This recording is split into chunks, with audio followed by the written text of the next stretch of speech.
Judge Jonathan T. Scott of Snohomish County. Appointed, not elected.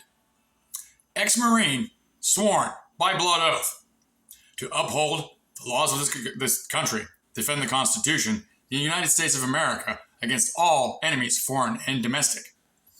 What happens when that person becomes a domestic enemy? Do his brothers hold him to his oath? I don't know. That's their decision. But I do know that this man is a secret court, secretly, that cannot be verified, that kidnapped my daughter illegally with imaginary causes and will not let me submit evidence or testimony for 3.5 months now, even though there's a mandatory speedy trial date of 90 days. They want to kick it back out to December 24th now, 25th, Christmas, pretty much. Illegally held, kidnapped without any cause, no counsel present with this 7-year-old girl that they kidnapped. Out of spite, because I told the woman, I'm tired of you harassing me. This is my 15th social work call brought on by some vengeful freaking maternal relative because they're mad I'm a single dad. Yep, that's it. So they kidnapped my kid. Judge Scott decided to acknowledge that all their allegations were completely false. But because it's a state, he's going to continue this dependency case because he makes money. You know, why not? But yesterday I had a visit with her. And I went to hug her and she flinched, like terrible. And then the social transport worker touched her and she flinched again. I'm like, what's going on, baby? You've never been shirking from touch like this before. She's like, starts bawling. And Uncle Aaron, apparently, allegedly, I have to say on YouTube, was hitting her and flicking her, and she was just bawling and terrified. And the social worker lady made a report, and I went, well, I need an affidavit of your report because I need to take this to court. And her boss calls up and says, you can't give him an affidavit, you can't give him a witness statement because that'll contradict our witness statement, and then it'll be bad. And I'm like, so you're going to lie, and you're going to say she said something else, and you're going to try and use that against me somehow? Okay, bitch, it's on. But the social worker said she'd give me an affidavit, never gave me an affidavit.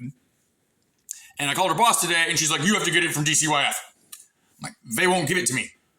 They've never given me one piece of paper in 8 years. I put 14 information requests in it, and they won't anyway because it's in my ex-wife's name. They don't put it in my name. They put it in her name. She's got a no contact order for 18 years. So anyway, the Sean Walter, the piece of crap, red-headed, man-boobied estrogen farm, that's the 28th social worker on this case. I'm walking up to the library. I was supposed to meet my daughter after meeting her. We went down to the police station in Linwood, reported it, and they're like, yeah, it's okay, whatever. Get the report, and I'm walking up the hill in my car, and I see this tub of lard walking down the street, and he's like, oh, ducks his head. I'm like, you are under citizen's arrest, sir. What? I'm like, you are guilty of kidnapping, fraud, false accusations, false reporting to the government, false reporting to the government, you in the department you're in, false reporting, enacting a law enforcement emergency, calling the sheriff and having a platoon show up illegally, doing the wrong, not even an account of custody, didn't even interview my daughter, never met my daughter, and just swooped her and kidnapped her because I shut the door on a social worker and made up these false allegations against me, which they admitted were false, but the judge decided to make money instead. The Marine who swore on his blood and his life to uphold the Constitution disavows my daughter, 7-year-old, of her 5th Amendment, 4th Amendment, 8th and 14th Amendment, and First Amendment rights to be a person. She can't speak to her daddy about the most tragic thing that's ever happened to her. She's terrified. She doesn't know why she got taken. They haven't told her. They just took her. And now the family she's placed with is abusing her and hitting her for real. I report this. Linwood police is like, nah, whatever. I bring this man in for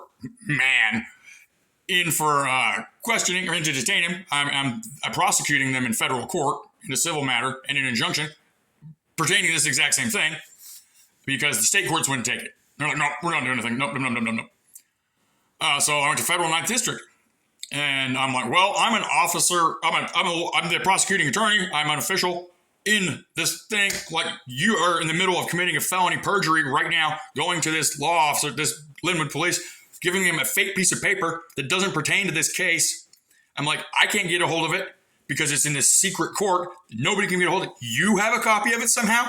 How do you have a copy of this file that I can't see, my lawyer can't see, the judge can't see, and you have a copy of it? I'm like, well, I have the original petition right here that says this happened on the 23rd of April, not the 26th of August, asshole. And the Linwood police, of course, took his paper, let him go. I'm like, you're still under arrest and you're under detainment by the federal, me.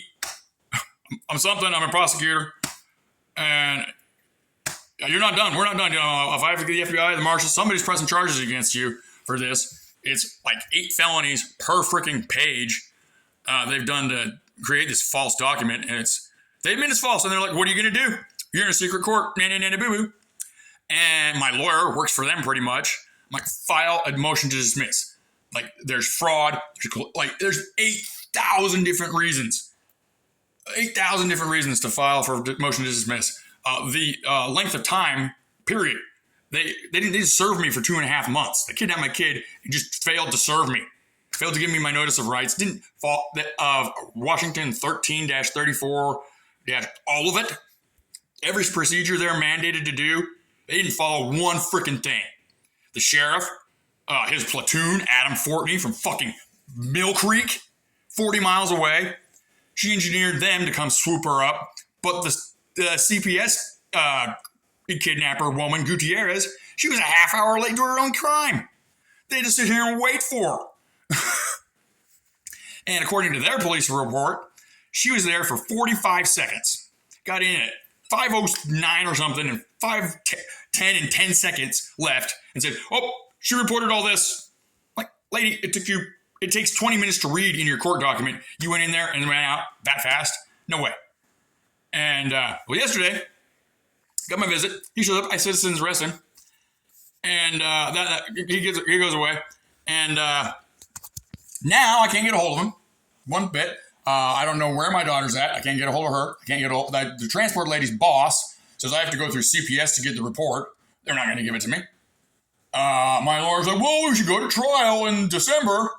I'm like, my daughter's being abused. She got hit in the head. She's flinching. She's terrorized. She's horrified. Like, she's changed. She's not my daughter. She's not happy. She's not bouncy. She's not loving. She's just huddled and scared and terrified. And they said, you're going to get charged with contempt of court if you talk about this with your daughter. And I said, fuck this. You know what? That man can't keep his oath to the Marines, to the United States of America, and he wants to illegally order me to shut my mouth and not talk to my daughter about the most traumatic thing you have ever done to her, has ever happened to her. Ever happened to her. She's being beaten. She got kidnapped. She doesn't know why. She's being brainwashed by some stupid psychologist, and she still doesn't know why. They're putting all the Pavlovian freaking cult brainwashing, take you out of your environment, strip you naked, take away all your clothes, take away all your essences, person, take away all your belongings, take away any connection you have with your former life, put you in somewhere else, bribe you with new stuff, give you things. Don't talk about your old life. Don't talk about your old life. You can't talk about your old life. You're going to go to jail. Your daddy's going to go to jail. Don't talk about your old life, and threaten you with that, and then try and reprogram her. They've had 3 months of reprogramming with 14 different adults, all of them, the dcyf, doctors, therapists, and she still loves her daddy, and she's still a good girl, and she's still not going to lie. They had a 4-hour sheriff's investigative interrogation with the detective to try and con something out of her, get her to say something bad about daddy. Nothing happened because there's nothing there. There's nothing there to get. The worst thing she said, and I can't see it, is they said that she said that the social worker said, the other social worker said, that watched the tape, that my daughter said, real good chain of custody, right? Daddy needs to tuck me in more at night. We need to play more. And daddy makes me do work around the house to earn money so I can buy stuff. Yeah. I'm the worst dad in the world because I taught responsibility to my daughter. Wow. And now the case that dropped all the locking the cupboard, which I don't have, the locking the pantry. and locking her out of food. I don't have a pantry. She doesn't even know what a pantry is. They said I scratched her so deep with my fingernails it left a month-long bleeding wound. Right. No. Okay. I'm such an alcoholic. I drink from a broken, brown, dirty bottle and with a paper bag around it, and it looks dirty and brown, and my body hurts so much when I drink. I pass out for 2 days at a time. I'm like, I grew up more minute. I don't like alcohol. I don't like puking. I don't like headaches. So nice try there.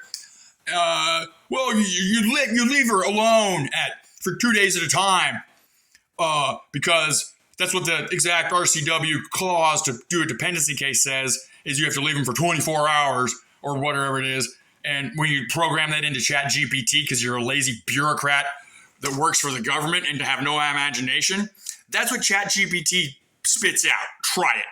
Go to your state. Then go to your whatever CPS, take your kids away clause laws are. Go to ChatGPT and say, hey, ChatGPT, can you write me a petition for a dependency case with negligence, educational negligence, physical abuse, emotional abuse, and sexual abuse? 2 seconds later, you get the exact same damn thing that spits out from dcyf. Exactly. Maybe a little grammatically different. The problem is, dcyf, they can go as graphic and stupid as they want. ChatGPT is programmed to about PG, so it doesn't actually allege any of the violent things that go down. But the dcyf people are too stupid to read it, because Washington State does not teach reading comprehension or literacy or anything at all nowadays. The prosecutor, the attorney general's office, they don't read it. They just rubber stamp and go. The judge, he doesn't read it either. He broke his oath to the Marines long ago, and he's on the take. And your lawyer, mandated by these people that you can only use this lawyer and you can't apply for another lawyer.